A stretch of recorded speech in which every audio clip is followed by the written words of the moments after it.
Hello guys, bersama saya lagi dalam Alright Nopo Channel. Mantap sahabat semua, perbahasan di dalam Dewan Rakyat ya berkaitan dengan belanjawan 2024 Malaysia Madani. Jadi hari ini ya seperti mana yang kita tahu MP Pasir Gudang ya walaupun berada dalam kerajaan sebenarnya tapi beliau sering kali dilihat mengkritik dengan tindakan dengan keputusan yang dilakukan oleh Perdana Menteri kita Datuk Seri Anwar Ibrahim. Tapi akhirnya ya dalam belanjawan ini MP Pasir Gudang memuji ya kesungguhan dan juga komitmen yang dinyatakan oleh Perdana Menteri kita Datuk Seri Anwar Ibrahim. Inilah ya perbahasan yang penuh rasional dan juga bertanggungjawab. Ada kalanya suatu perkara itu kalau perlu dikritik, ia perlu dikritik, dan ada kalanya ia jika ia sesuatu yang baik dia perlu dipuji. Ya tidak seperti pembangkang ya pengkhianat parti muda PAS dan Bersatu. Apa yang mereka buat, ia menghentam, menyerang terus-menerus. Tidak ada satupun idea maupun cadangan pandangan yang begitu bernas, rasional diberikan ya, ketika mereka memberikan ucapan ataupun perbahasan dalam belanjawan ini. Apa yang mereka tahu memainkan sentimen berpolitik, malah ada yang lebih teruk ya, ada pula menyentuh berkaitan dengan parti lain, yaitu DAP dikatakan kafir, dikatakan menolak perlembagaan dan sebagainya. Ini adalah satu contoh yang tidak bertanggung jawab sahabat-sahabat semua. Jadi menarik untuk kita dengar bersama ucapan perbahasan ya daripada MP Pasir Gudang, sahabat-sahabat semua. Bismillahirrahmanirrahim. Assalamualaikum warahmatullahi taala wabarakatuh dan salam sejahtera. Datuk Timbalan Yang Dipertua, saya telah meneliti belanjawan 2024 ini dan saya mendapati belanjawan ini telah disusun dengan baik. Dengan hal yang demikian, saya menyokong belanjawan ini. Soalannya, atas asas apa sokongan saya itu? Saya melihat langkah-langkah yang diambil oleh kerajaan melalui belanjawan ini adalah satu usaha mengurus supaya negara kita Malaysia tidak menjadi sebuah negara yang gagal. Kita cuba mengelakkan menjadi seperti negara-negara Greece umpamanya di Eropah, Sri Lanka di Asia dan beberapa negara Afrika yang muflis, tak dapat bayar hutang luar negara mereka. Jadi saya melihat daripada pembentangan belanjawan oleh Yang Amat Berhormat Perdana Menteri merangkap Menteri Keuangan, ada dua perkara yang saya lihat sangat jelas, iaitu soal penjimatan perbelanjaan yang telah dilakukan oleh kerajaan sekarang ini dalam masa tempoh hampir setahun ini, dan juga penambahan hasil.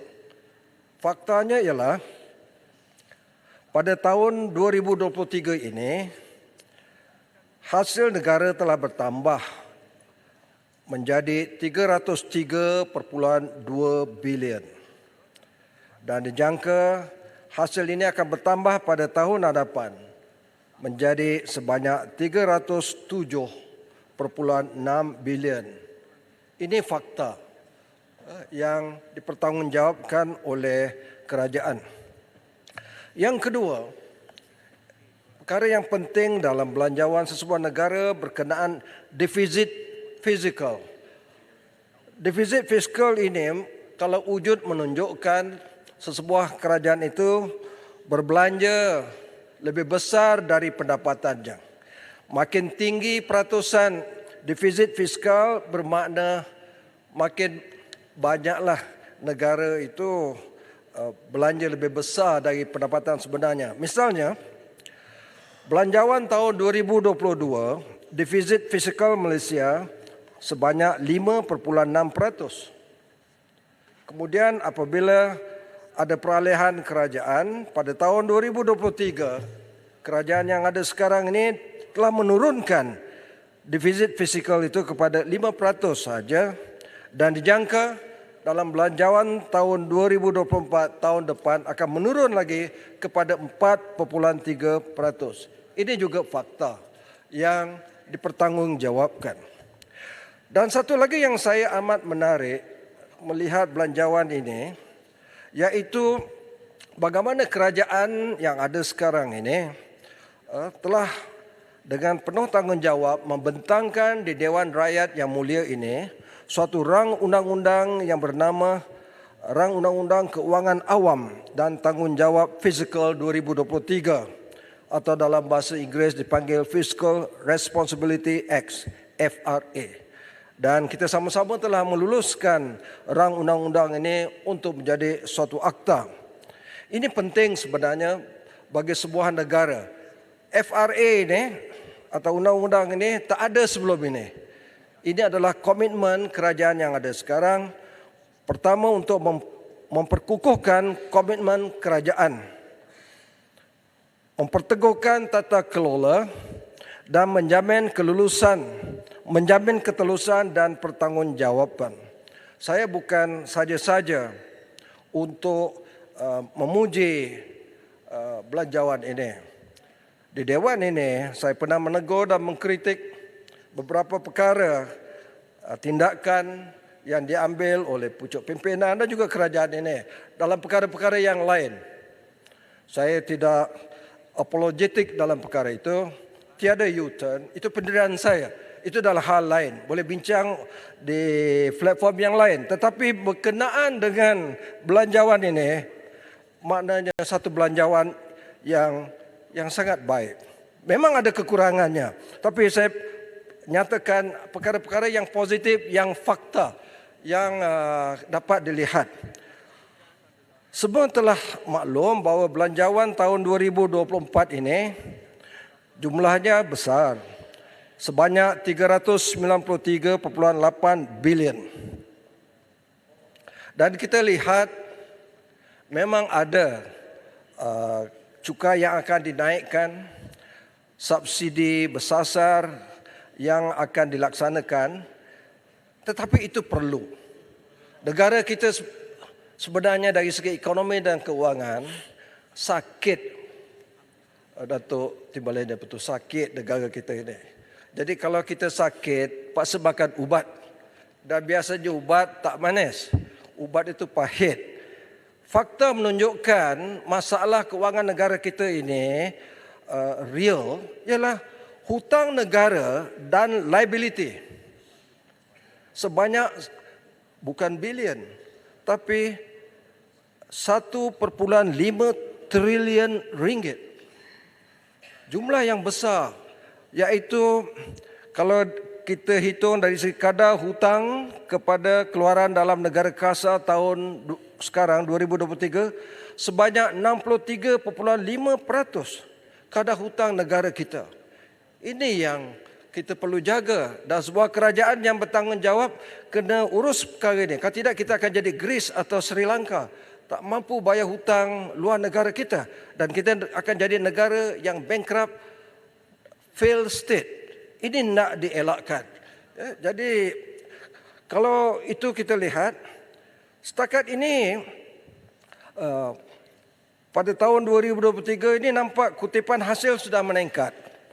Berbanding tahun sebelumnya sebanyak 291.5 bilion, tahun ini kerana penjimatan sudah naik kepada 303.2 bilion hasil. Ini perkara yang baik. Benda yang baik perlu dipuji dan diberi pengiktirafan.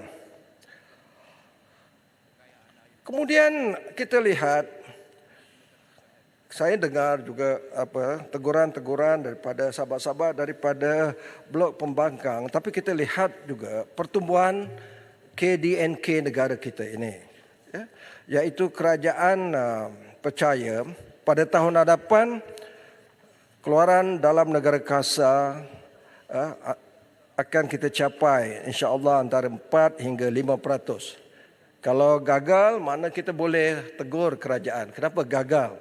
Bank Dunia dan IMF menyasarkan KDNK Malaysia sekitar 4.3%. Jadi ini unjuran kerajaan dan kita akan semak nanti dalam perbahasan-perbahasan yang akan datang sama ada kerajaan berjaya atau tidak mencapai pertumbuhan KDNK ini.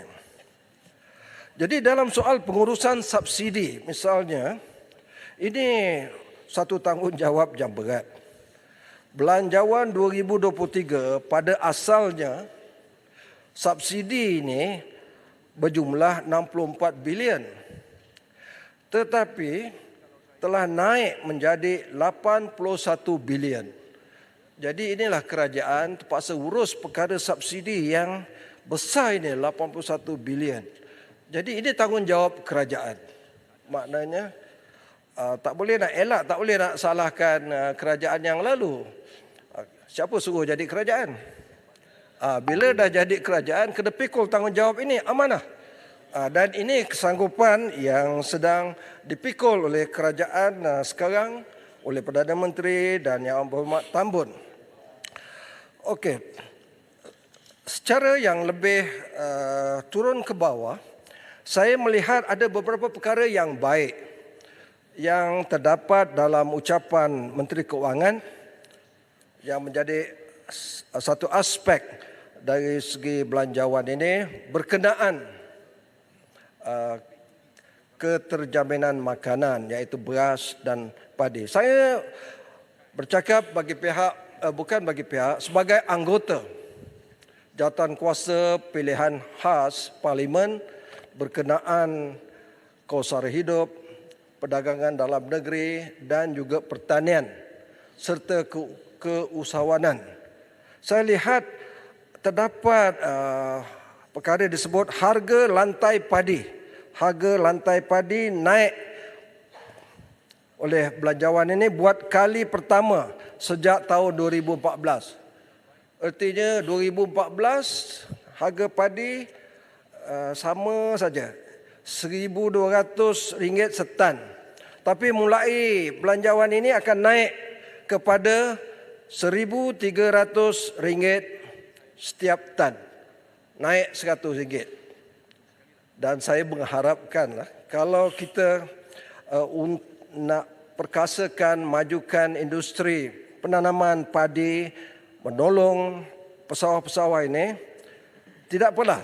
Beransur-ansur tahun ini naik RM100 menjadi RM1,300. Belanjawan tahun depan naik RM100 lagi. Sampailah kalau boleh sehingga satu tan sebanyak 1,500 yang dituntut oleh pesawah-pesawah padi kita. Saya bersetuju dengan ucapan perbahasan yang berhormat dari Sungai Besar tadi berkenaan pesawah padi ini. Harga baja naik, racun rumpai pun dah tinggi, sewa mesin dan jentera juga mahal. Begitu juga soal benih padi, semuanya dah meningkat naik. Jadi langkah kerajaan menaikkan beransur-ansur itu saya rasa sangat bagus, tapi janganlah berhenti setakat 1,300 tu. Naikkanlah lagi. Dan yang kedua, berkenaan monopoli beras import ini. Dalam Dewan ini saya rasa sudah sampai masanya iaitu monopoli import beras ini tidak sustainable, tidak mampan untuk diteruskan. Eloklah kerajaan, Kementerian Pertanian tambahlah pemegang lesen untuk import beras ini supaya soal makanan ini, terutama beras import ini, tidak dimonopoli oleh satu-satu institusi, misalnya Syarikat Padi Beras Nasional iaitu Bernas. Ini swasta. Jadi biarlah rakyat mendapat faedah daripada persaingan, seperti kalau kita lihat Telco, iaitu perkhidmatan telefon. Kita ada Telekom Malaysia, ada Celcom, ada Maxis, ada Digi. Yang dapat faedahnya ialah para pengguna rakyat. Begitu jugalah dalam soal beras. Saya melihat bahawa patut dipuji juga makna Bernas ini, Padi Beras Nasional ini, dia melakukan perkara-perkara yang baik dalam perjanjian, iaitu social obligation, iaitu tanggungjawab masyarakat. Tetapi bolehlah dibuka monopoli ini kepada syarikat-syarikat yang lain juga, yang kita kenakan syarat, iaitu mesti patuh kepada social obligation dalam perjanjian itu untuk memelihara nasib petani-petani dan pesawang. Satu lagi yang saya lihat baik dalam ucapan ini, iaitu saya lihat ada sikap tanggungjawab kerajaan persekutuan, iaitu kerajaan nak bagi 3 bilion ringgit untuk pengairan muda dalam projek pengairan sawah padi Mada di Kedah. 3 bilion. Ya, jadi soalnya sudah lama pengairan Mada ini sejak tahun lebih 50 tahun yang lalu tidak dinaik taraf infrastrukturnya. Jadi kerajaan pusat memberikan peruntukan yang banyak itu untuk membaiki keadaan jelapang padi di Kedah. Dan satu lagi yang saya ingin sebut dalam soal yang ada kaitan dengan Select Committee yang saya wakili ini, iaitu berkenaan kos sara hidup ini. Saya minta kepada Menteri Keusahawanan dan juga Kementerian Perdagangan Dalam Negeri supaya tingkatkan, perkasakan peranan koperasi di seluruh negara untuk sama-sama menangani isu kos sara hidup yang tinggi ini. Jadi pada akhirnya Datuk Timbalan Pengurusi, Timbalan Yang di-Pertua, izinkan saya, jarang saya berpantun, tapi kali ini saya tutup ucapan saya dengan sebuah pantun berbunyi begini.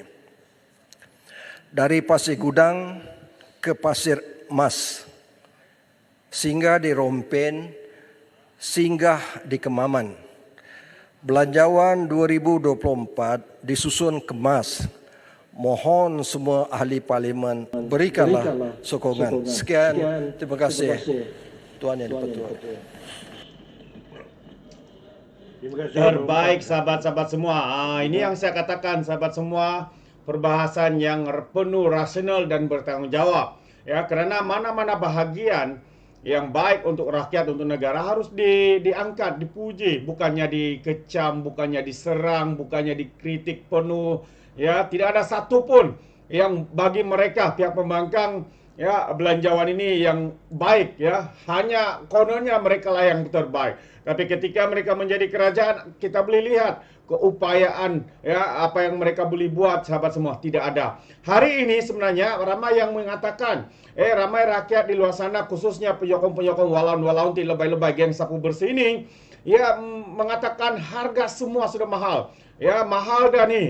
Itu yang mereka katakan, mahal dah ni. Tapi hakikatnya sahabat semua, perkara ini sebenarnya diwarisi oleh kerajaan yang gagal sebelum ini untuk menangani harga barang yang meninggi, apalagi stok barang yang berkurangan, inflasi yang meningkat, dan sara hidup yang meningkat. Semua ini sebenarnya kita warisi daripada kerajaan sebelum ini. Namun hari ini apabila kerajaan hari ini sedang sedaya upaya untuk ya mengatasi masalah ini satu demi satu, mereka pula cuba mengatakan hari ini kerajaan ini, belanjawan ini menindas rakyat. Pelbagai lagi lah alasan yang diberikan oleh mereka sahabat semua. Untuk apa sebenarnya mereka berkata seperti itu? Untuk menampakkan mereka sebenarnya hebat, untuk menampakkan mereka bagus. Hakikatnya sahabat semua, pada hemat saya, itu bukanlah menunjukkan mereka hebat, tapi itu sebenarnya cara mereka untuk menutup segala kekoyakan, menutup segala kegagalan yang mereka lakukan sebelum ini, sahabat-sahabat semua. Itu pandangan saya. Adakah Anda seirama dengan saya? Anda boleh berikan komen dalam ruangan komen. Jadi terima kasih, sampai di sini saja. Izinkan saya untuk mengundurkan diri. Dan seperti biasa, peribahasa mengatakan, tapapun kangkap, dua ton keinginan. Dalam bahasa Melayunya, tepuk dada, tanya selera. Sekian saja daripada Alright No Channel. Saya kita berjumpa lagi. Bye-bye.